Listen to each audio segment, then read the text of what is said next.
Paz do Senhor, irmãos, que é o pastor Ricardo Nascimento, sou também professor do IBCamp, amigo do pastor Elvaldo, e ele me pediu para comentar com vocês hoje sobre a lição 4 da EBD, em que nesse trimestre, falando sobre o livro de Salmos e o quanto nós podemos aprender com ele, e agora nós temos aqui esse tema, buscando conhecer os caminhos do Senhor. E aqui nós temos um grande desafio, que é de resgatar alguns valores que estão sendo perdidos nos nossos dias. Valores como a dependência de Deus, a confiança em Deus, a oração. Então eu convido todos vocês, já que estamos gravados, pausa agora, leia o Salmo 25, depois volta para mim, termina de assistir o vídeo e leia o Salmo 25 de novo. É um salmo, de certo modo, tamanho médio, são 22 versículos, ou 24, eu estou falando errado para vocês aqui. Não, 22 mesmo. Acabei de conferir aqui. São 22 versículos muito profundos que falam de um homem que anda nos caminhos do Senhor. O que nós temos aprendido com isso? Infelizmente, nós vivemos nessa cultura da teologia da prosperidade, e nós ficamos ali exigindo de Deus e dizendo que eu posso, que eu mereço o melhor e o melhor. E muitas vezes a gente não para pensar que esse melhor que nós queremos pode não ser o melhor que Deus tem para nós. E o Salmo 25 nos convida a ser alguém que anda nos caminhos do Senhor. Eu disse que são valores que nós precisamos resgatar. Acompanhe comigo. Normalmente a pessoa que se converte pensa que ela tem que incluir Deus na vida dela. Já tenho hábitos, já tenho rotinas e eu vou continuar com essa rotina e incluir Deus nela. Como se Deus fosse um bônus, um adendo, algo que agora será acrescentado à minha vida. Só que não é isso que nós precisamos fazer e não é isso que a Bíblia nos ensina. Na verdade, a Bíblia diz que nós devemos abrir mão do nosso velho homem e então nascer de novo para Deus, nascer de novo para Cristo. Então o que eu faço, na verdade, é jogar a minha vida fora e começar uma nova vida com Deus. É abrir mão das minhas vontades, dos meus hábitos e abrir mão lançar mão, aliás, abrir mão da vida antiga e lançar mão da nova vida em Cristo.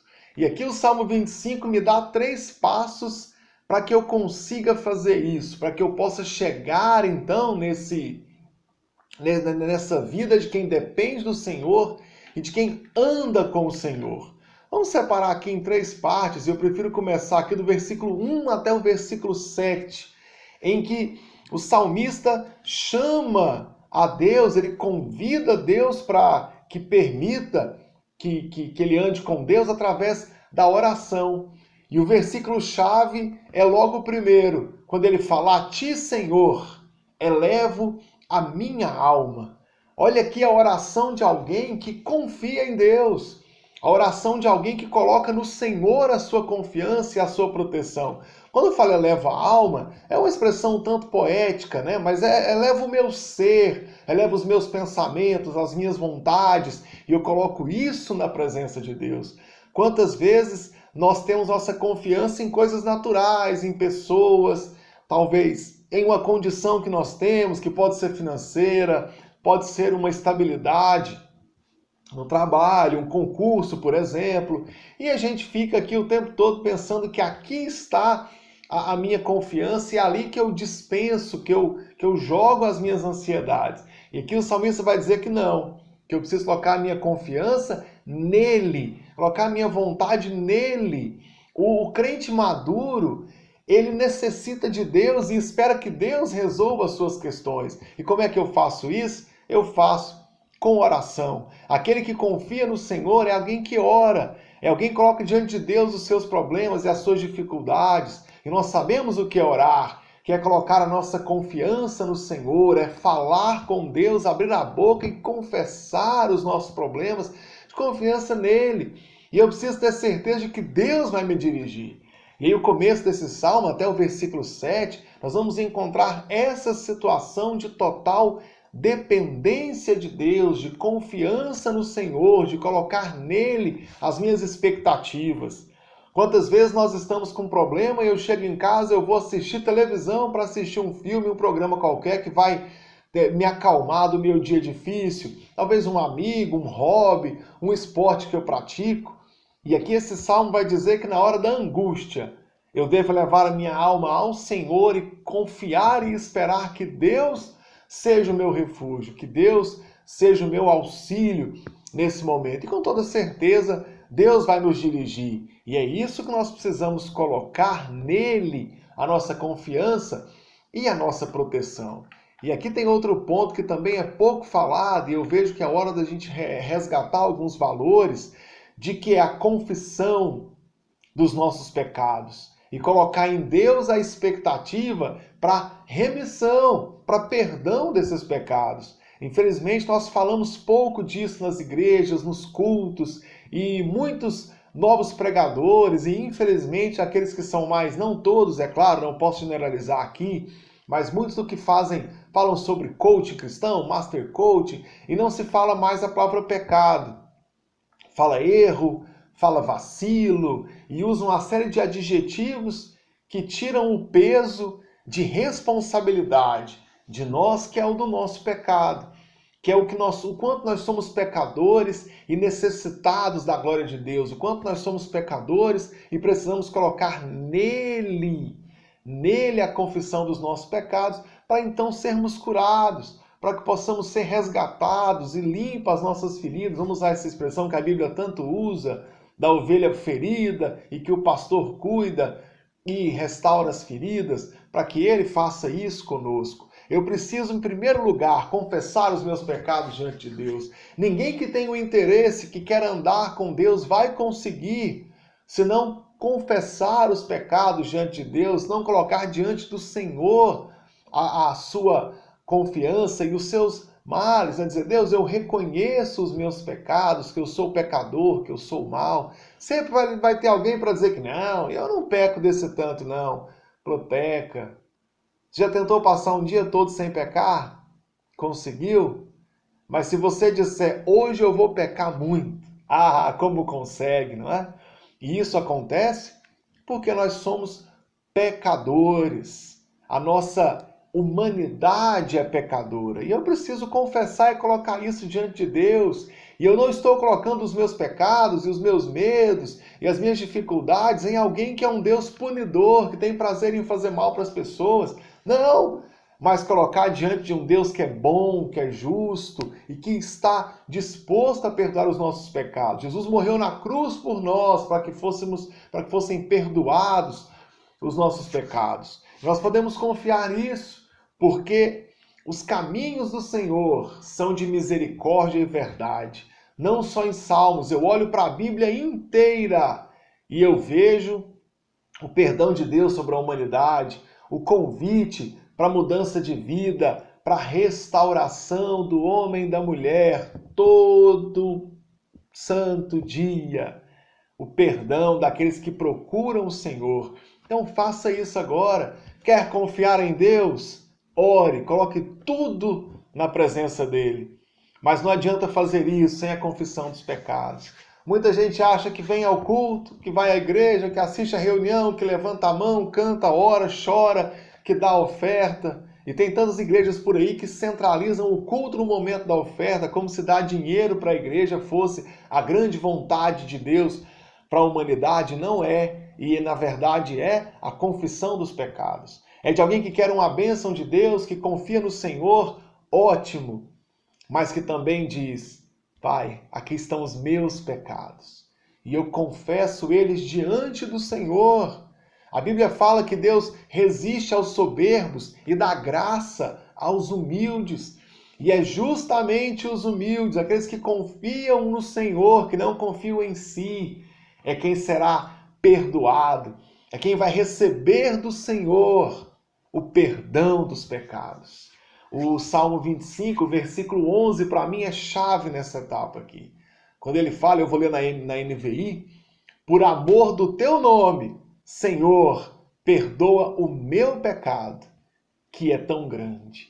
Por amor ao nome do Senhor, é que Deus vai perdoar os nossos pecados. E aqui está o meu segundo passo. Eu disse para todos que eu vou resgatar esses 3 pilares aqui. O primeiro da oração, o segundo da confissão dos pecados. E não há homem, mulher neste mundo que é pleno em si, que pode confiar na sua própria força. E nós passamos por aflição. Em um filósofo cristão da Idade Média, século V, o Aurelius Agostinus, ele é conhecido como Santo Agostinho na filosofia, Santo Agostinho. Ele lembra que Deus teve na terra muitos filhos, todos são filhos de Deus. Ele teve apenas um que não pecou, que é Jesus, mas Deus não teve nenhum livre do sofrimento. Até Jesus, o Filho de Deus, sofreu nessa terra. Essa é uma questão da condição humana, quando Jesus assume a condição humana. Jesus também assume a condição de sofredor.